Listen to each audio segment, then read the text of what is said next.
Hey everyone, this is Yulong.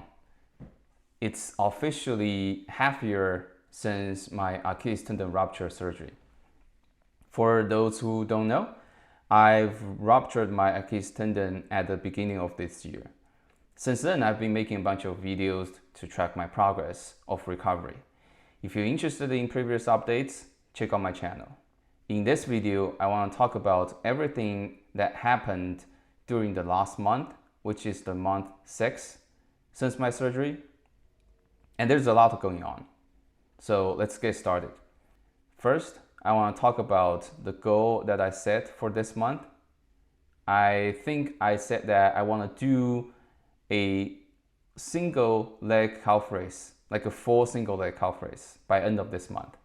Now, did I achieve that goal? Sadly, no. If you look at the video that I showed right now, I can do like maybe 40% of the single leg calf raise. I mean, that's better than that in last month, but still, just a lot of work to do. I feel like I probably was too ambitious or just didn't know how challenging it would be to do a single leg calf raise at that time. I don't think I will be able to do that even in the next month either. So for the next month, instead of doing the full single leg calf raise on the ground, I'll try to do the full single leg calf raise under the water in the pool. So right now, I'm already able to do that with 4 feet height of the water. Typically, the deeper the water, the more body weight it will be able to take off from you. Right now, I'm able to do that with 4 feet deep. I hope by the end of this month, I will be able to do the full single leg calf raise, maybe with only 3 feet deep of the water. So that's still challenging, but it's not like too ambitious. Hopefully I can do that in the next month. We'll see. Okay, so that's my goal. Next, I want to talk about just some random updates. The first is plantar fasciitis. I mentioned in the last video that I feel the pain under the foot during the vacation trip, and my physical therapist thinks that's plantar fasciitis. I might have overused my injured foot. It makes sense because I walk a lot more during the trip than before the trip. Since I returned from the vacation, the pain has gotten a lot better. I still feel it time to time, but it's not like every day. I guess that just means, because once I return the trip, I reduce a lot of walking, and that just makes it better. And because I still feel it time to time, what I do right now is I found a ball, like just a tennis ball, and I try to sort of roll the ball under my foot regularly. I think that's a common treatment for plantar fasciitis. Hope that helps. Next, I want to talk about compensation. What I realized recently is sometimes I feel the soreness coming from not the calf muscle of my injured leg, but like the calf muscle of my good leg.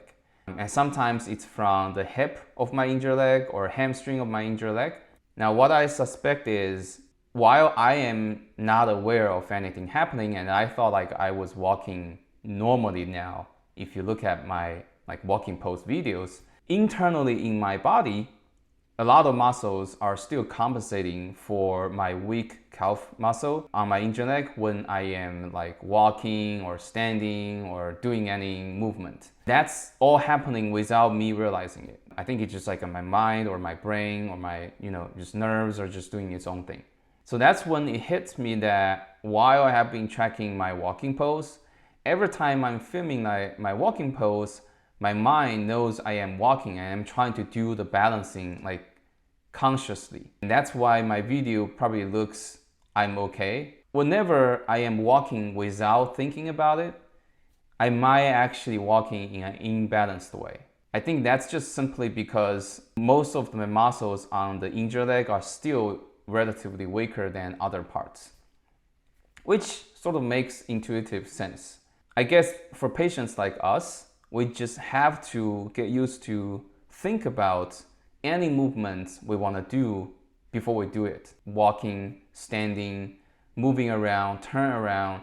We just need to think about it and trying to utilize the muscles on the injured leg more than other parts. I think it's easier said than done. I have tried, but on one hand, I still feel a lot of soreness from the other parts of the muscle. On the other hand, when I actually think about all the movements, I am not natural either. I walk and move a little bit differently. I guess that's gonna be an ongoing challenge. Like, how do you keep thinking about it so that you can balance, but also you don't want to overthinking about it so that you sort of lose your normal gait of how you walk and move. Which brings me to the next topic, walking. A lot of people I heard, like I saw online, who ruptured the Achilles tendon are saying that you should walk as much as possible, as much as your tendon can tolerate it, because walking is also an exercise. More and more now, I feel like it's not true. Now, walking is not a workout. It's only a workout if you walk in, I guess, a moderate amount. After a certain stage, because your calf muscle is weak, your calf muscle is just gonna give up. You tires out your calf muscle. After that point, any more walk you've done, it's basically putting more pressure on your tendon. Like, because your calf muscle cannot take off any load anymore. All the pressure is gonna go to your tendon or other parts of your muscle. To my previous point, which is when the compensation kicks in. Right now, I try to keep my walking every day is like to maybe 6 or at most 7,000 steps, sometimes just less. We still need to walk, just like that still is a good exercise to utilize your muscle, like your whole body. But it's not a workout to strengthen your weaker muscle. In the workout domain, people always say repetitions don't grow the muscle. Like if you're doing cardio, you are not growing your muscle. It's the overload that grows the muscle. What I mean by overload is just basically putting more and more weight progressively on the muscle that you want to grow. If you look at like bench press, all those like deadlift, people tracking how much weight they can bring on, right? They can lift. The only way to grow the muscle, for example, your calf muscle, is to putting more and more weight over the time, but only you do like 50 repetitions or 30 repetitions a day, not excessive, right? Once it tires out, you can still push it a little bit, but that was it. You don't want to like just repeatedly hitting it. Again, sometimes our calf muscle tire out, you cannot really notice. You feel like you can still keep going, you can still walk, as long as your tendon is not like in pain. But I think way before that, your calf muscle might already give out and it's just your tendon taking the pressure. I mean, sure, your tendon is not in pain, which is good, but it's not your purpose. You don't want to put any excessive pressure on your tendon, even if it's not in pain. I mean, that's just my theory, of course. It's just something that I started thinking about lately. I try to keep my daily steps in a moderate amount while I'm trying to grow my muscle with more and more weight. The last random update I want to talk about is also relevant is I tried running. Tried like jog very slowly, see if my tendon or my injured leg can take it. They could, actually. I think I was able to run in a relatively balanced way for a very short amount in a very slow pace. Do I want to try this like regularly? No. Again, that's the same thing as the walking. Just because I was able to run, it doesn't mean that my calf muscle is really for me to run. My surgeon told me like, oh, like you should be able to do the single leg calf raise first before you run. I think that kind of makes sense. Like you will be able to run, but when you just have a weak muscle in your calf, you are putting too much pressure on your tendon. Again, sure, your tendon can take it up for a certain amount of time before it feels like maybe in pain. But you don't want to do that, right? Because it's not like just be able to run. It's not my purpose, at least. My purpose is if I want to run, I want to exercise my muscle properly. If I'm not able to do that, I might as well not run at all. So I did start jumping in the pool a little bit.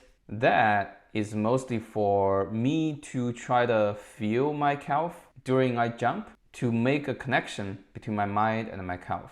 A lot of movements that we are doing, when we don't think about it, it's just utilizing the parts of muscle that you don't even know.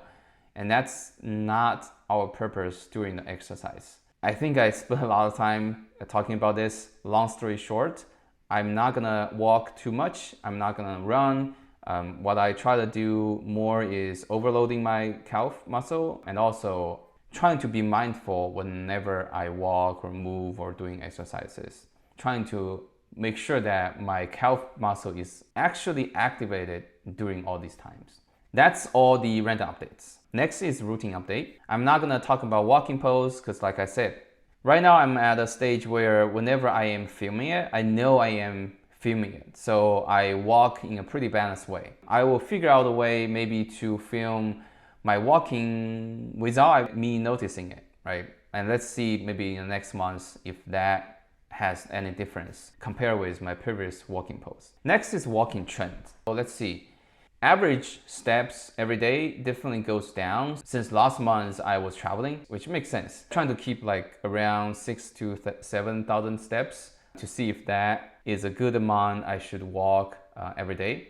Next, we can talk about the calf and the tendon size. Let's compare that with last month. Now I'm showing the calf size progressing from month 4, 5 to 6. Honestly, I don't really see much difference there. It's definitely frustrating. I try to do a lot of exercise. I can see the gain in the strength of my calf raise, but on the size, it's just not there. In terms of the tendon size, again, I don't think it shows too much. My injured leg tendon is still relatively thick. Maybe both the tendon and the calf muscle just don't show up in size difference when we track monthly, at least for me. Next is the calf strength. The single leg calf raise obviously show improvement of my calf strength. So I think that was definitely something that I feel I have made some progress for the last month. Let's see how it would work for the next month. The next update is dorsiflexion. I think with forefinger, I was just able to do it. Like it's very stretched. But I remember last month, I was only able to do maybe like 3 fingers. So I do see some progress there. The progress is always good, right? So that's all my routine updates.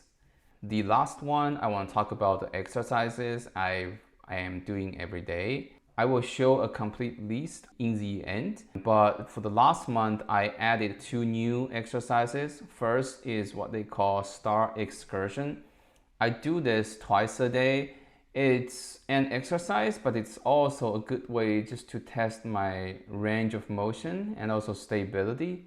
In this exercise, you will put your injured leg on the ground and then you try to touch all these points with your good leg. I think this is good to strengthen different pieces of muscle on your leg, but also improve the stability of your injured leg. The next exercise is towel crunch. It's not really a new exercise. I have been doing it at the early stage, but I dropped it since then. But in the vacation, I need to stand for a long period of time. During those standing, I feel my foot is just still weak. I feel like I can feel the soreness very, very quick compared with my good foot. I hope the towel crunch can still strengthen my muscle on the foot. Other than that, it's still just single leg calf raise. I'm also doing seated calf raise to train different parts of my calf muscle. The bend, push, and stretch is still there. It's just another way to activate my calf muscle. So is the single leg standing. I'm still doing it, but I recently bought a pair of balance pods. Like he'll show you right now, every time I brush my teeth, like twice a day, I try to basically do this single leg standing. I will stand on the balance pod just for entire time when I'm brushing my teeth. Of course, during the time I'll just lose my balance. I'll try to catch the sink with my hand to keep the balance, right? Things like that. But yeah, so that's what I included in my daily activities. So here you go, that's the complete list of my exercises. I have been still going to the pool every week. I try to increase the pool exercises by like 2 or even 3 times a week, because I think pool is just really a good place for me to do single leg calf raise with some assistance of the water. There you go. That's everything I want to talk about for month 6. Hopefully you find something helpful, and good luck with your recovery if you unfortunately suffer the same injury. And I'll see you in the next month. Thank you. In terms of other stats, the steadiness is getting much better, which might correlate with what I said about the compensation. When I walk a lot, like 10,000 or 20,000 steps a day, I can still pull it through. But generally, I'm compensating. I'm walking in an imbalanced way. That's why the steadiness goes down. However, when I cut down my daily steps, my steadiness improves. I think another thing might be relevant is when you are on tour, you just walk a lot, like for like 1 or 2 hours straight without resting. When I'm back from the vacation, obviously you don't get so many times that where you need to walk for over 1 hour. Most of the time, like you walk like for 1,000 steps and you're gonna rest, and that's it, right? Like you walk to your grocery shop. So I think that might contribute to the improvement of the steadiness as well. The walking symmetry didn't change much. It's still relatively stable.